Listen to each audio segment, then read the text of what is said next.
આજે આપણે જોશું માંગની મૂલ્ય સાપેક્ષતાના પ્રકારો। એમાં સૌથી પહેલો પ્રકાર છે સંપૂર્ણ મૂલ્ય સાપેક્ષ માંગ। સંપૂર્ણ મૂલ્ય સાપેક્ષ માંગ એટલે કોઈ ચોક્કસ કિંમતે અથવા તો કિંમતમાં થતા નજીવા ફેરફારને લીધે વસ્તુની માંગમાં અમર્યાદિત પ્રમાણમાં ફેરફાર થાય, જેને સંપૂર્ણ મૂલ્ય સાપેક્ષ માંગ કહેવાય। એટલે પ્રાઇઝમાં જે છે એ થોડો જ ફેરફાર થયો, એના લીધે ડિમાન્ડમાં જે છે એ અમર્યાદિત ફેરફાર થાય, એને મૂલ્ય સાપેક્ષ માંગ કહેવાય। એટલે એને ઇલાસ્ટિક ડિમાન્ડ કહેવાય।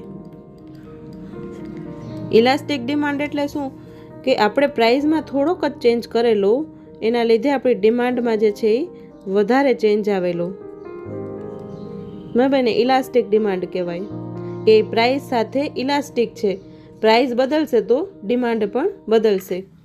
અહીંયા જે છે એની અનુસૂચિ આપેલી છે કે વસ્તુ એક્સની કિંમત, બરાબર, તો 5.25 કિંમત હતી, એની જગ્યાએ કિંમત જે છે એ થોડીક જ બદલી, એટલે 5 રૂપિયા કિંમત થઈ। તો વસ્તુની માંગમાં જે છે એ 100, 200, 300 એવી રીતના વધારો થયો વસ્તુની ડિમાન્ડમાં। તો આ જે છે એ સંપૂર્ણ મૂલ્ય સાપેક્ષ માંગ। આકૃતિમાં OX ધરી ઉપર વસ્તુની માંગ છે અને OY ધરી ઉપર વસ્તુની કિંમત દર્શાવી છે। આકૃતિમાં દર્શાવ્યા મુજબ કિંમત 5.25 હોય ત્યારે માંગ જે છે એ 0 છે। અહીંયા કિંમત જે છે એ 5.25 છે ત્યારે માંગ જે છે એ 0 છે।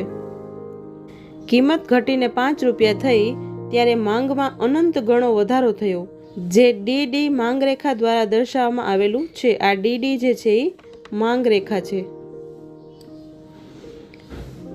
આકૃતિમાં DD માંગ રેખા OX ધરીને સમાંતર છે, એટલે આ હોરિઝોન્ટલ એક્સિસ કહેવાય। OX ધરી જે છે એને, એ હોરિઝોન્ટલ એક્સિસને સમાંતર છે આ ડિમાન્ડ રેખા। જ્યારે માંગ સંપૂર્ણ મૂલ્ય સાપેક્ષ હશે ત્યારે ડિમાન્ડ રેખા જે છે એ OX ધરીને સમાંતર હશે, જે દર્શાવે છે કે કિંમતમાં નજીવો ફેરફાર એ માંગમાં અનેક ગણો ફેરફાર દર્શાવે છે। બીજો પ્રકાર એ આપણે બીજા વિડીયોમાં જોશું। Thanks for watching.